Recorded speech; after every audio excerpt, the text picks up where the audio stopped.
세계가 지금 이처럼 혼란과 어려움을 겪고 있을 때 이 한국인이 있었다면 이런 일은 없었을 수도 있습니다. 그래서 세계가 백신의 황제 21세기 슈바이처라 불렀던 이분을 근래 언론에서도 자주 다루고 있습니다. 꼭 알아두셔야 할 분입니다.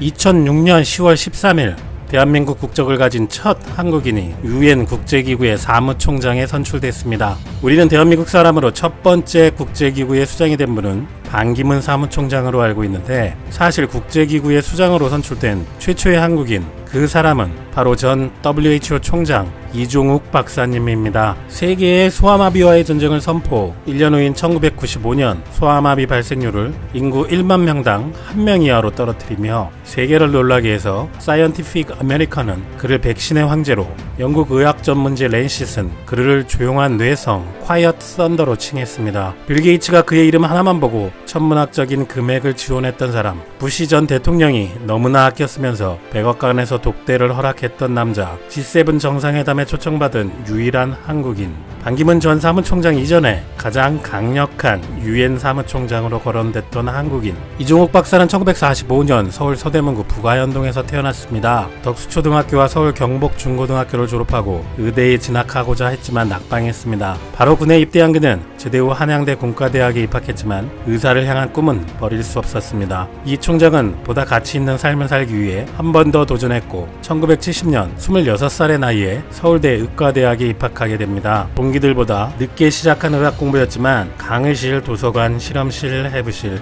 이렇게 딱 4곳 외에는 눈을 팔지 않았습니다. 그런 이종욱이 딱 한 곳에 외유를 한 것은 바로 안양의 성 라자로 마을이었습니다. 방학이면 만사를 제쳐두고 혼자 성 라자로 마을에서 한센병 환자를 위한 의료봉사에 참여했습니다. 한센병은 불치병으로 문둥병 또는 나병이라 불리기도 했는데, 전염되면 살이 썩어 들어가고 감각이 마비되어 아픈 감각도 느낄 수 없고, 심해지면 코가 주저앉고 얼굴이 일그러지며 종래에는 손가락과 발가락이 떨어져 나가는 무서운 병입니다. 인간과 인간의 접촉으로 감염되며 감염자의 기침 또는 코에서 나온 체액으로 전염되는 감염병이기도 합니다. 아무리 희생정신을 가진 성인이라도 자신이 감염될지도 모르는 병을 치료하기는 쉽지 않습니다만 이종욱은 그랬습니다. 남들이 다 꺼리는 환자를 직접 안아주고 맨손으로 썩어 들어가는 상처를 만져주고 남의 상처를 입은 이들을 위로했습니다. 당시 한국에 8만 명 한센병 환자가 있었지만 직접 치료했던 의사는 이종욱이 유일했다고 합니다. 이곳에서 그는 평생을 함께할 인연도 만나게 됩니다. 이 총장은 일본인임에도 불구하고 아픈 한국 사람을 돕고자 천주교 봉사자의 자격으로 한국을 방문한 가브라키 레이코와 사랑에 빠졌고 1976년 명동 성당에서 결실을 맺습니다. 이 총장은 한센병을 더 공부하기 위해 학부 졸업 후 아내인 레이코 여사와 1979년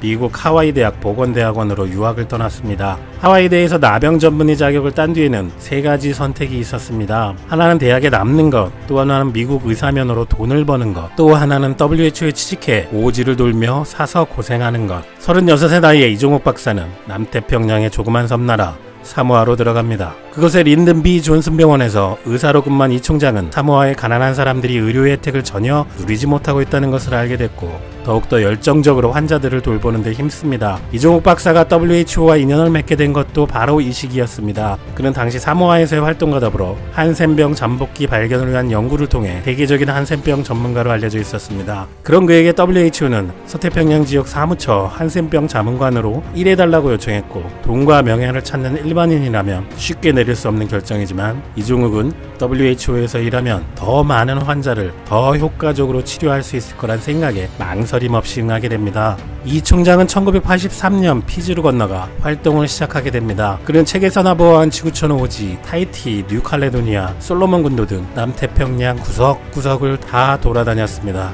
덥고 무는 것들도 많은 섬 생활은 고단했습니다.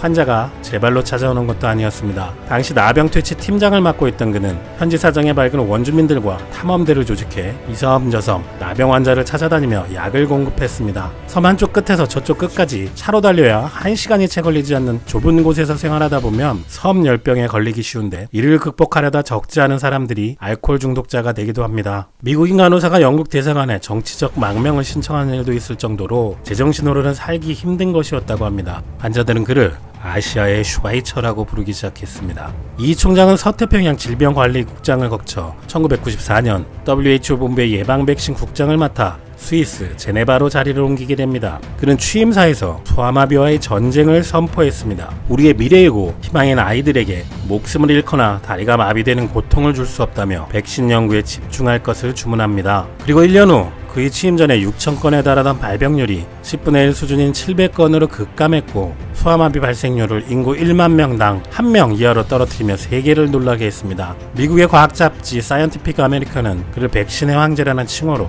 영국 의학지 랜싯은 그를 조용한 뇌성으로 칭하며 극찬했습니다. 이종욱 총장은 유능한 리더이기도 했습니다. WHO 결핵국장 재직 시절 결핵은 에이즈, 말라리아와 함께 개발도상국에서 빈곤을 유발하는 3대 질병으로 알려져 있었습니다. 그만큼 유엔의 국제적 활동에 있어 유엔사나 WHO 결핵국장은 책임이 막중한 자리였습니다. 얼핏 보면 능력 유무가 비전이나 역량이라고 생각할 수 있지만 결핵관리국장으로서 가장 큰 역할은 따로 있었습니다. 바로 연간 5천만 달러에 달하는 자발적 기여금을 회원국으로부터 모금하는 것. 이종욱 박사의 진정성과 헌신적인 활동에 힘입어 빌 게이츠 등 유명 인사들이 WHO의 사업에 지원을 아끼지 않았습니다. 덕분에 WHO 결핵국은 국제적인 수준의 민관협력 프로젝트인 글로벌 결핵대치 파트너십을 출범시킬 수 있었고, 이는 회원국과 기부단체, NGO, 기업 등 250여 개의 주체가 참여한 대규모 프로젝트로 현재까지도 결핵대치 거버넌스가 활발하게 교류하고 있습니다. 또 국제의약품기구를 설립, 지속적이고 안정적인 결핵 치료제를 공급할 수 있는 체계를 구축했습니다. 그리고 2003년 이종욱 박사는 드디어 WHO 사무총장에 선출됩니다. 그가 사무총장의 자리에 오를 수 있었던 건 WHO의 여러 보직을 거치며 내부의 문제점과 개혁 방안을 잘 알고 있었기에 가능했던 일입니다. 각국에서 지원한 80여 명의 후보와 경쟁을 벌인 그는 7차 투표까지 가는 접전 끝에 WHO 제6대 사무총장으로 선출됐습니다. 한국인 최초의 UN 전문기구 수장의 탄생이었습니다. 2003년 WHO 사무총장 취임사에서 그는 2005년까지 세계 300만 명의 에이즈 환자에게 치료약을 공급하겠다며 굳건하게 약속했고, 유명한 3x5 캠페인을 추진했습니다. 당시 이 캠페인으로 새로운 희망을 얻은 100만 명의 목소리가 세계를 감동시키기도 했습니다. 에이즈 치료가 거의 전무했던 그 당시에는 워낙 높았던 목표였기 때문에 예상과 일정 문제로 숫자 달성에는 성공하지 못했지만, 현재도 세계 각국 지도자들은 3x5 캠페인을 공중보건 역사상 위대한 업적으로 인정하고 있습니다. 그리고 이후 3년 만에 목표치인 300만 명에게 에이즈 치료제를 공급할 수 있었습니다. 또한 아프리카와 아시아 등 의료 불모지에서 치료를 받게 되는 환자의 수도 이전보다 3배나 증가했습니다.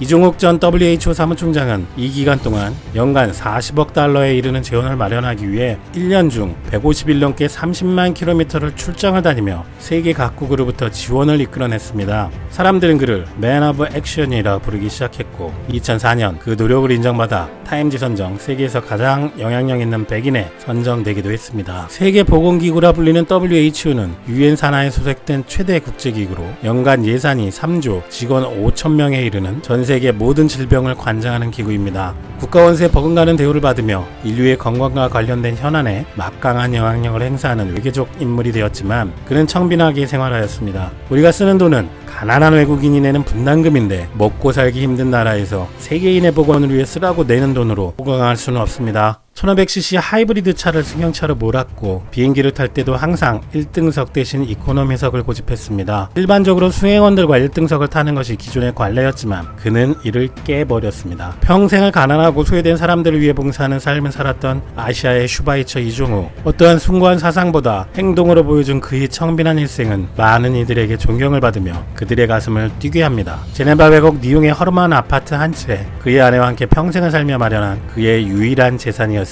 나저로 마을에서 봉사하며 만난 레이코 여사는 바쁜 남편의 내조에만 매달리지 않고 1년의 절반은 페루에 가서 봉사활동을 했습니다. 그곳의 극빈촌 사람들을 도와 미국 수출용 수공회품을 만드는데 그 봉사활동은 지금도 이어지고 있습니다. 이종욱 박사는 코피 아난 전 UN 사무총장 이후로 가장 유력한 사무총장 후보였으며 누구도 이를 부인하지는 않았습니다. 차기 UN 사무총장으로 유력하던 이종욱이 선출되지 못한 것은 죽음 때문이었습니다. 2006년 5월 22일 WHO 총회 준비와 더불어 조류 인플루엔자에 대한 해결책을 고심하느라 연일 과로한 상태였습니다. 결국 그는 다시 일어나지 못했습니다.